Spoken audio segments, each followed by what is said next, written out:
واستعينوا بالصبر والصلاة وإنها لكبيرة إلا على الخاشعين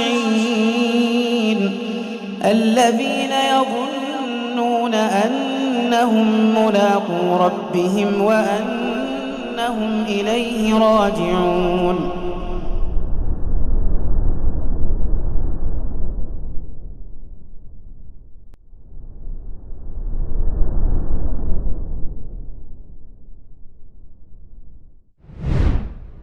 Bismillahirrahmanirrahim. Assalamualaikum warahmatullahi wabarakatuh. Waalaikumsalam warahmatullahi. Alhamdulillah. Alhamdulillahilladzi arsala rasulahu bil huda wa dinil haq liyudhhirahu 'ala ad-dini kullih wa kafaa billahi shahida. Asyhadu an la ilaha illallah wahdahu la syarika lah wa asyhadu anna Muhammadan 'abduhu wa rasuluh la nabiyya wa la rasula ba'dah. Allahumma salli wa sallim wa barik ala Muhammadin wa ala alihi wa sahbihi wa man tabi'ahum bi ihsanin ila yaumiddin, amma ba'd. Qala al-musannif rahimahullah, beramal sesuai dengan Al-Quran dan Al-Hadith atau As-Sunnah. Pertanyaan ke-1, mengapa Allah menurunkan Al-Quran? Jawaban, Allah Ta'ala menurunkan Al-Quran agar kita dapat beramal sesuai dengannya. Baik. Bismillahirrahmanirrahim. Alhamdulillahirabbil alamin. Wassalatu wassalamu ala sayyidil mursalin wa ala alihi washabbihi ajma'in. Beramal sesuai dengan Al-Qur'an dan As-Sunnah. Ini slogan. Apakah diamalkan atau enggak? Ya, individu masing-masing bagaimana. Pertanyaan pertama, mengapa Allah menurunkan Al-Qur'an? Nah, ini akan menjadi pertanyaan sebagian orang kafir misalnya, atau orang yang masih ragu terhadap agama Allah Ta'ala, dan juga sebagai muslim, mengapa Allah menurunkan Al-Quran? Dan mungkin pertanyaan anak-anak untuk bapaknya, mengapa ya Pak Allah kok nurunin Al-Quran? Nah, di sini kadang-kadang bapak-bapak repot mau jawab apa. Ayo, walaupun udah ngaji sunnah, ngaji usul fikih, ditanya mengapa Allah menurunkan Al-Quran? Nah, apa ya? Bingung dia. Bingung, akhirnya nanya ke ustadznya lagi ya. Iya sih ya. Cuman kan hal ini basic banget, nggak perlu ustadz, udah nggak perlu lagi dengan ustadz. Mengapa Pak Allah menurunkan Al-Quran? Kalau ditanya orang kafir kan jawab, mengapa Allah menurunkan Al-Quran?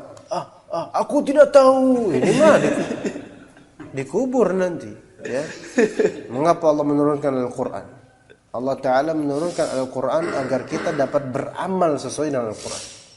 Kan begitu, selesai. Karena tujuannya diturunkan Al-Quran untuk diamalkan. Allah menurunkan Al-Quran agar kita bisa beramal sesuai dengan petunjuk Al-Quran. Itu jawabannya ya, diingat-ingat. Jangan remehin loh jawaban kayak gini, karena bisa jadi kita ditanya nggak tahu dan itu malu gitu loh. Padahal tiap hari kita baca Al-Quran gitu loh. Oke, mungkin Al-Quran diturunkan untuk apa? Oh, Al-Quran diturunkan untuk dibaca. Nah, ini benar juga, tapi esensi terpentingnya itu malah nggak dapat, karena Al-Quran diturunkan bukan terbatas pada dibaca, bukan terbatas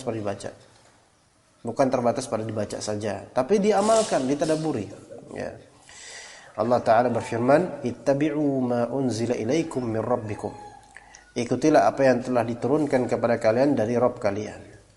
Dan Nabi SAW bersabda, Iqra'ul Qur'ana wa'malu bih wa la tajfu anhu. Bacalah Al-Qur'an dan beramallah berdasarkan Al-Qur'an itu. Jangan kalian menjauhkan diri dari Al-Qur'an. Ya. Jadi penting sekali ini Al-Qur'an untuk dibaca. Makanya ikhwan, ada mulai beberapa pertemuan belakangan ini melazimkan untuk setiap awal di kajian pagi sih, terutama karena waktu masih agak luas, mendahulukan pembacaan ayat-ayat Allah Subhanahu wa taala sebelum majlis, sebelum mulai kajian gitu loh. Karena ada fadilah juga membaca Al-Qur'an di rumah Allah Subhanahu wa taala. Ada fadilahnya. Ya, ada hadisnya. Liya'lama ayataini min kitabillah. Ya. Satu ayat itu lebih baik daripada dunia dan lebih baik daripada naqah. Naqah itu unta betina. Unta betina itu lebih afdol daripada unta jantan. Karena lebih afdolnya dari segi apa? Berkembang biak gitu loh. Iya. Lebih afdol dari segi itu. Ya, jadi Al-Qur'an ini bacalah ya, baik di atas motor, murajaah. Bahkan Anda belakangan atau tadi malam atau kapan mendapat poster dakwah fatwanya Syekh Shalih Al-Fauzan, ditanya, "Ustaz, Syekh, gimana kalau misalnya seorang ummahat, ya maksudnya ibu rumah tangga gitu, dia sambil mengerjakan pekerjaan rumah seperti mencuci piring sambil dengerin Al-Qur'an." Maka kata Syekh Shalih Fauzan apa? Dia menjamak dua kebaikan. Satu kebaikan taat pada suami dan kebaikan zikir. Tapi ini tambahan sedikit. Tapi ini dipersyaratkan apa? Dia tidak melalaikan pendengaran tersebut dalam Al-Qur'an. Paham enggak maksudnya? Maksudnya dia ini Al-Qur'an dengerin gitu loh. Bukan apa ya? Apa ya? Bukan sebagai pengisi aja apa filler gitu loh. Filler. Bukan selingan. Ya, udah yang penting ada suara gitu aja gitu. Back song. Bukan back. Ya, gitulah pokoknya. Kan enggak enak kalau misalnya ruangannya tuh sepi gitu, enggak enak, banyak setannya. Udah diisi sama Al-Qur'an, udah biarin aja tuh apa radio yang ngomong gitu loh. Enggak, tapi harus dengerin. Wa idza quri'al Qur'an fastami'u lahu wa ansitu. Karena dia sengaja untuk memperdengarkan dirinya, harus dengerin.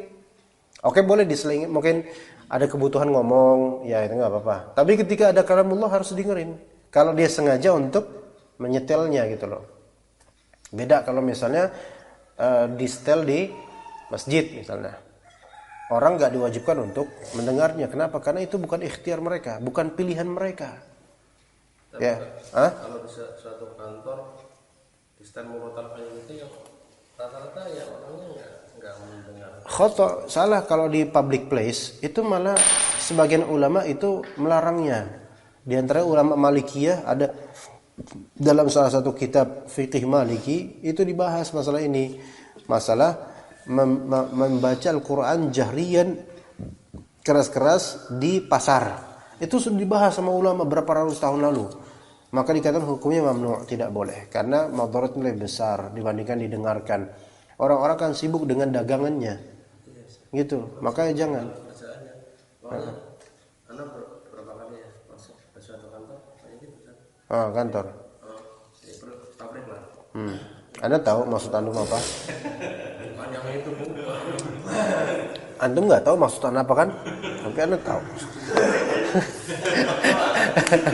Terus gimana? Ya memang tahu loh, cuman ya itu orangnya nggak ada yang mendengarkan, masih sibuk dalam pekerjaannya. Iya. Setiap sudut maksudnya itu kan banyak mic-nya ya. Jadi setiap ruangan ada terdengar itu. Dan Al-Qur'an tidak diturunkan untuk jadi hiasan seperti itu saja. Untuk ditadabburi dan diamalkan. Dan ini kalam Allah gitu loh. Tapi kalau anak datang gitu ya, anak senang mendengarkannya gitu. Senang apa nih? Maksudnya mendengarkannya teman yang lain ya sibuk aja. Anak-anak kan situ bukan dalam rangka kerja juga. Oh, ngapain emangnya? Jalan-jalan. Jalan. Yang paling buruknya kalau misalnya diperdengarkan Al-Qur'an terus terkentut-kentut. Itu syaitan. Ya, itu syaitan. Alhamdulillah waktu itu enggak sedang diperdengarkan Al-Qur'an ya Pak ya. Jadi ya masih kita maklumi. Ya. Taib, lanjut pertanyaan kedua, tafadhal. Wa bihi qala rahimahullah. Pertanyaan kedua, apa hukum beramal yang sesuai dengan hadis sahih? Jawaban, beramal sesuai dengan hadis sahih adalah wajib. Allah Subhanahu wa taala berfirman, "Wa ma ataakumur rasulu fakhudhuhu wa ma nahakum anhu fantahu." Yang artinya apa yang diberikan Rasul kepadamu maka terimalah, dan apa yang dilarangnya bagimu maka tinggalkanlah. Surah Al-Hasyr ayat 7. Lanjut. Dan Nabi sallallahu alaihi wasallam bersabda, "Fa'alaikum bisunnati wa sunnatil khulafa'il mahdiyyin ar-rasyidin tamassaku biha." yang artinya kewajiban bagi kalian berpegang pada sunnahku dan sunnah khulafa yang mendapat petunjuk dan bimbingan, berpeganglah dengan kuat padanya. Di sini kita wajib untuk beramal dengan dasar hadis sahih. Maksudnya di sini kita wajib mengambil amalan dari hadis yang sahih. Adapun urusan amalan tersebut apakah diwajibkan atas kita, itu kembali kepada apakah amalan tersebut wajib atau sunnah. Paham gak sini, ikhwan? Ini tidak mengatakan bahwa antum wajib mengamalkan segala yang ada di hadis sahih. Karena segala yang ada di hadis sahih, ada amalan yang sifatnya wajib, ada amalan yang sifatnya fardu kifayah, ada amalan yang sifatnya mustahab, dianjurkan, sunnah. Tapi yang wajib bagi kita adalah menerimanya sebagai amalan syar'i, gitu loh.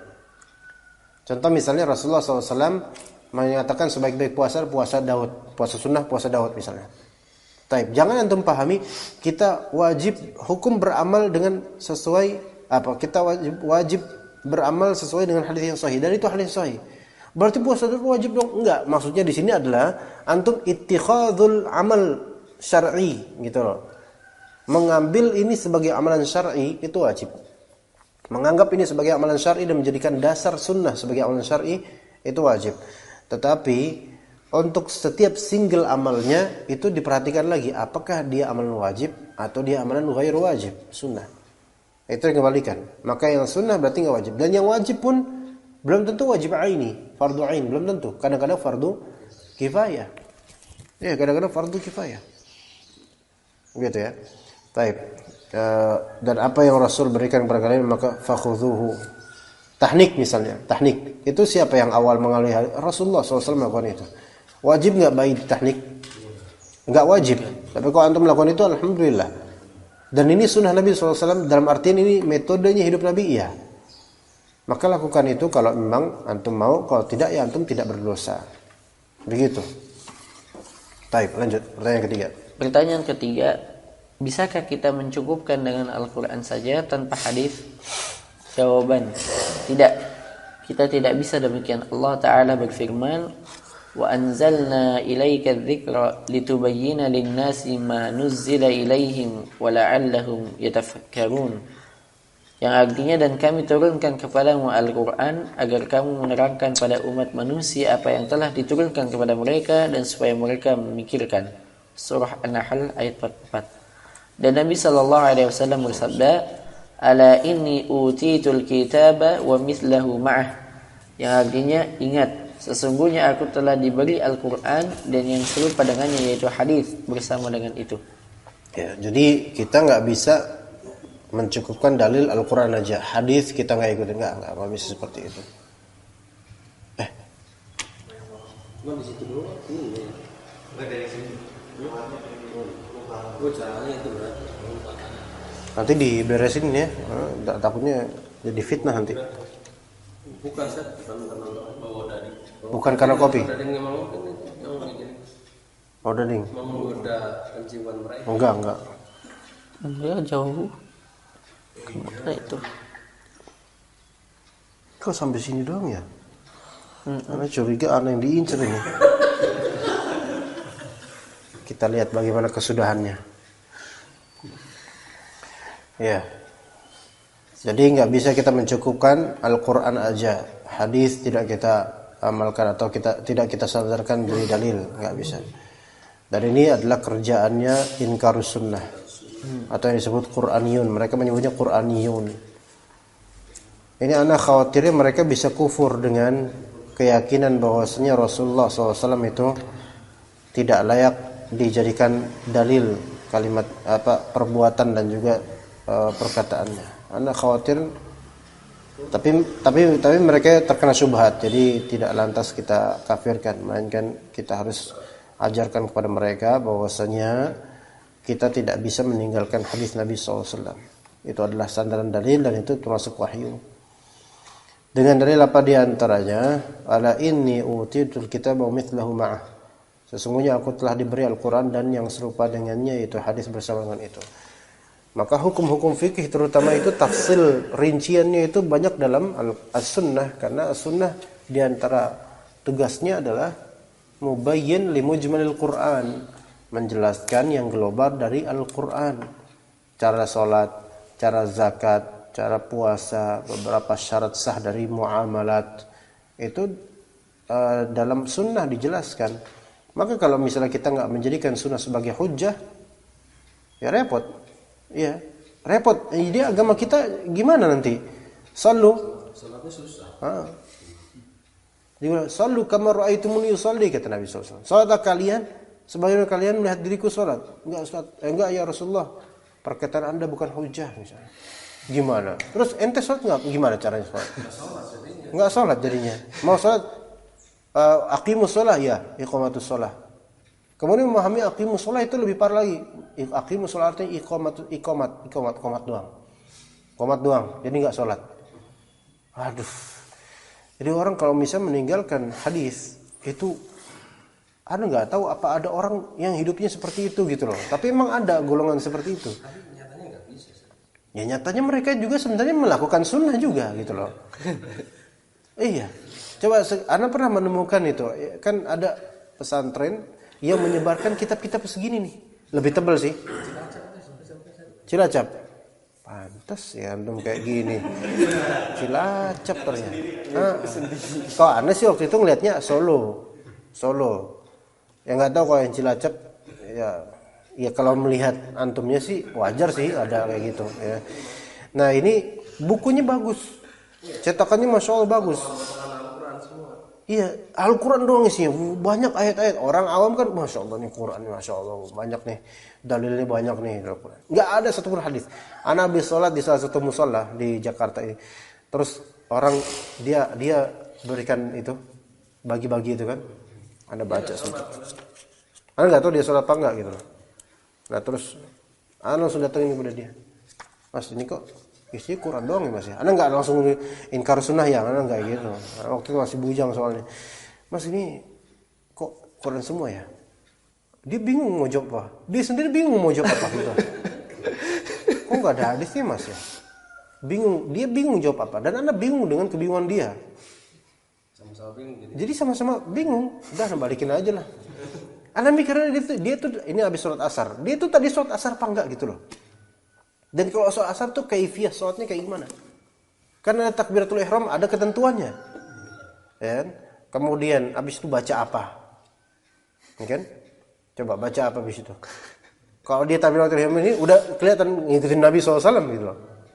Kalau orang ingkar sunnah berarti nggak harus ngikutin Nabi SAW. Terus dia takbiratul ihram gimana caranya? Allah Akbar. Langsung itu. Nggak ada gini misalnya. Ya ini pun ada contohnya dari Nabi. Sedekap. Ayo, dia kayak gimana? Oh enggak, Anda enggak ngikutin Nabi, Anda ngikutin masyarakat. Masyarakat ngikutin Nabi, ente ngikutin siapa? Ya kan? Kemudian ruku', sujud dan bacaan-bacaan di dalamnya. Gitu kan? Enggak bisa mereka dan insyaallah menyedikit yang seperti ini. Ya. Kemana akal mereka terus kemudian? Yang tadinya mereka kecilnya di surau, dilanggar sama kiai mereka belajar Quran Sunnah, kemudian pas sudah gede malah jadi asyaddu bahlulan, ya lebih bahlul lagi daripada sebelumnya.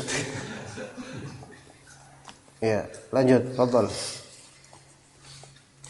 Wa bihi qala rahimahullah. Pertanyaan keempat, bolehkah kita mendahulukan pendapat yang lain atas firman Allah dan sabda Rasulnya sallallahu alaihi wasallam? Jawaban, tidak. Kita tidak boleh melakukan hal itu karena sesungguhnya Allah Subhanahu wa taala berfirman, "Ya ayyuhalladzina amanu la tuqaddimu baina yadayillah wa rasulih." Yang artinya, hai orang-orang yang beriman, janganlah kamu mendahului Allah dan Rasulnya, surah Al-Hujurat ayat 1. Dan Nabi sallallahu alaihi wasallam bersabda, "La ta'ata li makhluqin fi ma'siyatil khaliq." Yang artinya tidak ada ketaatan kepada makhluk dalam bermaksiat kepada Allah. Dan Ibnu Abbas radhiyallahu anhuma berkata, saya khawatir bahwa turun hujan batu kepadamu dari langit, karena aku berkata kepadamu, Rasulullah sallallahu alaihi wasallam bersabda, sedangkan kamu berkata, Abu Bakar dan Umar berkata. Baik, enggak, cuma saja. Intonasinya salah tadi. Sedangkan kamu berkata, Abu Bakar dan Umar berkata, gitu. Nah sini pertanyaan, bolehkah kita mendahulukan pendapat yang lain atas firman Allah dan Rasulnya, mendahulukan itu, lebih berpihak kepada pendapat manusia biasa, maka jumahnya tidak boleh. Karena Allah jelas melarangnya, la tuqaddimu baina yadayillahi wa rasulih. Janganlah kalian mendahului Allah dan Rasulnya. Ya, jangan berani-berani seperti itu. Kemudian tidak boleh kita taat kepada makhluk dalam rangka melanggar perintah dan larangan Allah Subhanahu wa taala. Bahkan Ibnu Abbas sampai menyandingkan dan nama Abu Bakar dan Umar. Allah dan Rasul berkata begini, kalian malah membalas, dan Abu Bakar dan Umar berkata begini. Ya, karena kadarnya berbeda. Allah dan Rasul dalil. Abu Bakar dan Umar, sebagian ulama mengatakan itu dalil karena khulafa ar-rasyidin, tapi tetap nilainya berbeda dengan qala Allah qala Rasul. Ini manhaj yang penting sebenarnya. Dan orang sekarang, Allah musta'an, banyak dari kita itu, maksud kita di sini kaum muslimin ya, orang-orang awamnya, ketika disodorkan dalil itu mereka berasa berkeberatan dengan dalil. Udahlah, kita nggak usah pakai dalil lah. Berat pakai dalil. Padahal justru dalil itulah yang justru meringankan, gitu loh. Dan ketika Anda rapat di sini soal masalah rapat atau enggaknya, Anda menyodorkan dalil-dalil. Udah Ustaz, ya jangan bilang dalil ke saya, udah kita nggak usah pakai dalil dulu deh. Saya bukan ahli fikih, saya bukan ahli usul fikih. Justru dalam hati ya, aduh, ya justru, ya karena bukan ahli nggak usah ngomong. Ini ada dalil, gitu. Justru, Anda pengen ngomong gitu. Cuman kan ini babe-babe orang tua. Aduh, anaknya udah nikah. Iya. Udah punya cucu bahkan. Iya, Anda mau menambah belum? Nah kan? Gimana? Anda nggak enak mau itu di depan, maksudnya rapat lagi. Udah. Jadi kita lihat masalah yang lebih rajih ada aja daripada kalau Anda tanggapi lagi ke sisi ini, ya mungkin benar case closed, ilmunya ada ilmunya keluar, cuman fitnahnya besar gitu loh. Orang banyak yang belum siap dengan dalil ternyata. Banyak yang belum siap. Ya, ditambah dengan fatwa-fatwa sebagian dari kita yang justru malah mendukung gitu loh, seolah mendukung. Iya, mendukung. Ya seperti itu. Anda paling menohok banget itu. Pokoknya kita nggak usah pakai dalil dulu deh soal kerapatan soft atau renggangnya atau gimana. Ini mah nggak perlu dalil, Ustaz. Ya Allah, itu karena mindset dari awalnya ini, mereka nggak bisa membedakan mana ibadah, mana muamalah gitu loh. Bahwasanya ibadah ini diatur secara tauqifi oleh Allah dan Rasul, oleh Allah Subhanahu wa taala, disampaikan oleh Rasulnya gitu loh. Jadi ya berat memang, ya bukan dalam rangka mengeluh sih, tapi kenyataan yang kita hadapi semuanya seperti itu. Untuk masyarakat kadang kalau dicorongkan dalil kepada orang yang bukan ahlu sunnah, mereka seperti sedang mengangkat gunung.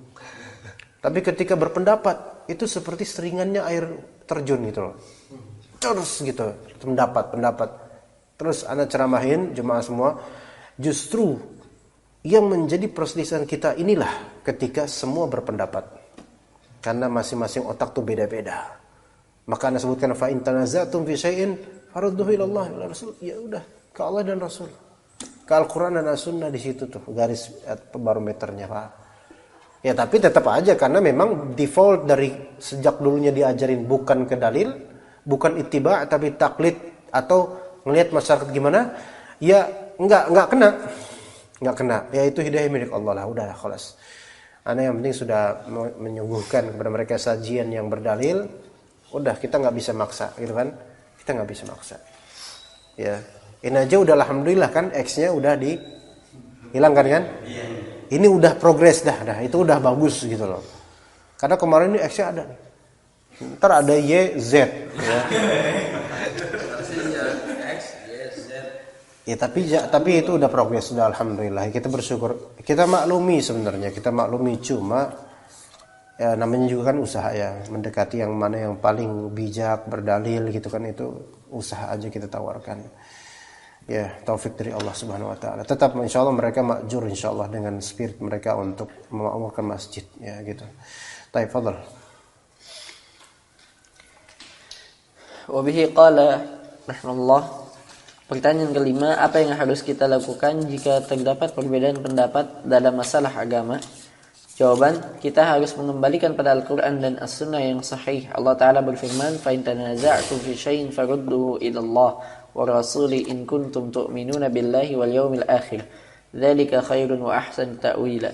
Yang artinya, kemudian jika kamu berkelahi dan mendapat tentang sesuatu, maka kembalikanlah ia kepada Allah, yaitu Al-Quran dan Rasul, yaitu sunnahnya. Jika kamu benar-benar beriman kepada Allah dan hari akhir, yang demikian itu lebih utama bagimu dan lebih baik akibatnya. Surah An-Nisa ayat 59. Dan Nabi SAW bersabda, "Fa'alaikum bisunnati wa sunnatil khulafa'il mahdiyyin ar-rasyidin tamassaku biha." Yang artinya kewajiban bagi kalian berpegang pada sunnahku dan sunnah khulafa yang mendapat petunjuk dan bimbingan. Berpeganglah dengan kuat padanya. Itu udah tadi ya. Kita bahas lanjutnya. Pertanyaan ke-6, bagaimana cara kita menunjukkan cinta kita kepada Allah dan Rasulnya? Jawaban, dengan mematuhi dan mengikuti perintah Allah dan Rasulnya. Sebagaimana firman Allah Ta'ala, Qul in kuntum tuhibbunallaha fattabi'uni yuhibbukumullahu wa yaghfir lakum dzunubakum wallahu ghafurur rahim. Yang artinya, katakanlah wahai Muhammad, jika kamu benar-benar mencintai Allah, maka ikutilah aku. Niscaya Allah akan mengasihi dan mengampuni dosa-dosamu, dan Allah Maha Pengampun lagi Maha Penyayang. Dan Nabi SAW bersabda, La yu'minu ahadukum hatta akuna ahabba ilaihi min walidihi wa waladihi wa nasi wa waladihi langsung gitu lafalnya. Jangan wa waladihi wa nasi ajma'in. Ya, artinya tidak sempurna iman salah seorang di antara kamu hingga aku lebih dicintai olehnya daripada ayahnya, anak-anaknya dan semua umat manusia. Ya, jadi cinta Allah dan cinta Rasul itu dengan cara ittiba dan taat. Kalau cuman klaim doang atau menjudulkan lagu dan album doang, walaupun cinta Rasul 1, cinta Rasul 2, cinta Rasul 3, cinta Rasul 4, maka itu enggak menjadi bukti. Karena buktinya fattabi'uni, ittiba. Ya, begitu. Baik, lanjut. Pertanyaan ke-7. Wa bihi qala rahimahullah. Pertanyaan ke-7, bolehkah kita meninggalkan ikhtiar atau usaha dan pasrah pada takdir? Jawaban, tidak. Kita tidak boleh demikian. Ini syubhat yang Allah banyak. Ta'ala berfirman. Ini syubhat yang banyak banyak menjangkiti dari sebagian bapak-bapak. Bahkan sebagian ibu-ibu juga, udah pasrah aja sama takdir. Enggak ada usaha. Ya. Sebagian dari jemaah tabligh pun seperti itu. Dah, tinggalkan anak istri, kita tinggalkan karena Allah. Biar Allah yang merezekikan mereka. Tapi dia minta donasi, ya. Gitu. Ini nggak benar, pasrah sama takdir. Kita diwajibkan untuk ikhtiar semampu kita. Itu adalah rukun tawakal. Maka siapa yang kehilangan ikhtiar, maka dia kehilangan tawakal. Tawakul namanya itu. Nggak boleh seperti itu. Allah berfirman, fadhal. فَأَمَّا مَنْ أَعْطَى وَاتَّقَى وَصَدَّقَ بِالْحُسْنَى فَسَنُيَسِّرُهُ لِلْيُسْرَى. Yang artinya, adapun orang yang memberikan hartanya di jalan Allah dan bertakwa dan membenarkan adanya pahala yang terbaik, yaitu surga, maka kami kelak akan menyiapkan baginya jalan yang mudah. Surah Al-Lail ayat 5-7. Dan Nabi SAW bersabda, i'malu fakullun muyassarun lima khuliqalah. Yang artinya berusahalah, yaitu dengan melakukan amal saleh, karena semuanya akan dimudahkan untuk sesuatu yang ia diciptakan untuk itu. Maksudnya kalau antum ahlul jannah, maka antum akan dimudahkan untuk beramal amalan ahlul jannah, tapi dengan ikhlas. Tapi ada kalanya orang ahlun nar, dia dimudahkan amalan ahlul jannah, tetapi dia tidak ikhlas. Itu mungkin seperti itu. Hati-hati, ya, hati-hati. Oke, kalau misalnya orang dakwah, dia sukses, lancar dakwahnya, dikenang dan seterusnya, Allah lebih tahu tentang kondisi dai ini, ikhlas atau enggak. Jangan sampai zahirnya dimudahkan amalan ahlul jannah seperti ini, tapi Allah lebih tahu ternyata orang ini ahlun nar, dan Allah maha adil. Disitulah keadilan Allah, karena Allah lebih tahu batinnya orang-orang, batinnya manusia dan makhluknya. Begitu. Dan juga orang beramal amalan ahlun nar, dan ternyata dia ahlul jannah, mungkin karena boleh jadi dia dengan beramal tersebut dia tuh nyesel, nggak mau sebenarnya, tapi hawa nafsu lebih besar. Kemudian pada waktunya dia akan taubat misalnya. Allah maha adil, pokoknya Allah maha adil. Kadang ada pertanyaan seperti itu, syubhat. Ustaz, itu kok ada kata dalam hadis Nabi riwayat Muslim kok ada orang al jannah tapi selama ini ahlun nar gitu zahirnya. Iya, zahirnya. Tapi boleh jadi dia ada imannya dan dia ada penyesalan dan tiap hari mungkin dia merasa bersalah dengan itu, akhirnya dia taubat. Betapa adanya orang banyak maksiatnya dan selalu merasa bersalah, akhirnya meletuslah itu tangisan menjadi taubat. Bisa kayak gitu. Bisa karena merasa bersalah. Jadi merasa bersalah, maka kata Nabi SAW, an-nadamu taubah. Menyesal itu merupakan taubat. Orang kalau nyesel bermaksiat, walaupun dia besok maksiat lagi ya, tapi dia ada penyesalan, nggak enak. Penyesalan karena Allah, nggak enak sama Allah. Itu suatu saat akan kembali kok kepada Allah Ta'ala. Tapi kalau orang udah biasa menikmati dan merasa bahwasanya Allah memuliakan saya, lihat saya dakwah lancar, dagang lancar, ya punya tulab yang seperti Masya Allah, ya merasa bahwasanya udahlah aman gitu, aman, secure dah. Malah kemudian ternyata yang di hatinya itu Allah lebih tahu. Dia terbiasa riya, terbiasa cari dunia dengan amalan akhirat, dan gak sadar karena kebiasaannya. Orang kalau udah biasa akan sesuatu, dia tidak menyadari akan kebiasaannya gitu loh. Orang kalau biasa ngomong jorok, ya kan, dia gak ngerti kalau dia ngomong jorok gitu loh. Enggak? Coba sekarang ada gak Ustadz ngomong misalnya ketika kopinya tumpah, anjrit gitu. Gak ada kan Ustadz? Ada gak Ustadz kayak gitu? Kalau ada kayak gitu, berarti biasa kayak gitu tuh. Allah ungkap itu dengan lisannya, ya kan? Enggak ada kan Ustaz kayak gitu kan? Ambil sambil ini mikrofon, terus sama saking apa nih ya, tiba-tiba jatuh gelasnya, baci, dan seterusnya. Ngomong jorok misalnya, ya, walaupun lucu juga sih, tapi itu nggak ada yang seperti itu. Kenapa? Karena nggak biasa. Tapi bagi yang biasa akan keluar itu, akan Allah ungkap itu. Hah? Karena biasa. Walaupun orang-orang nggak tahu, dia biasa ngomong kayak gitu, akan keluar. Allah keluarkan. Makanya kata sebagian ulama, siapa yang melakukan keburukan walaupun ditutup-tutupi, Allah akan mengungkapkannya pada waktunya nanti. Kalau nggak bertaubat, kalau dia nikmati terus, Allah akan ungkap dengan lisannya, dengan perbuatan. Allah akan ungkap di depan manusia dengan cara yang Allah lebih tahu. Hati-hati, ya. Ya semoga Allah maafkan anak dan juga antum. Semoga Allah bukan pintu taubat untuk anak. Ada di antara ikhwan kita nih, di antara ikhwan kita orang masih hijau. Itu ngaji sama udah lama, 5 tahun lalu. Lagi kajian kayak gini nih. Cuman alhamdulillah muridnya 2 atau dikit 4 atau berapa orang. Lagi kajian, anda mensyarah gitu kan kitab apa gitu. Tiba-tiba ringtone dia bunyi atau ringtone-nya tahu, dangdut koplo yang perempuan dangdut koplo ringtone-nya. Anda gak mempermalukan dia sehingga Anda lanjutin aja kajian. Tapi dia langsung kayak gitu. Langsung gregepan, gak nyangka kalau entah itu ringtone telepon dari orang atau ringtone alarm, nggak tahu. Dulu sama-sama parah. Mau ringtone apapun, kan itu ringtone kan, nggak mungkin HP nyala sendiri kecuali ringtone kan. Berarti dia ahli dangdut ini. Berarti sering menikmati dangdut koplo. Anda nggak bisa bedain sih mana dangdut koplo, mana dangdut kopiko. Tapi ini kan perempuan yang binal itu loh, suara-suara kayak gitu loh. Ya Allah, keungkap. Jadi hati-hati ya kawan, jadi hati-hati. Ya, kalau kita melakukan dosa sirri gitu loh, dan kemudian terus kayak gitu, hati-hati, itu istidraj, itu hati-hati. Pada waktunya akan Allah ungkap kalau nggak taubat. Ya kalau nggak taubat, gitu.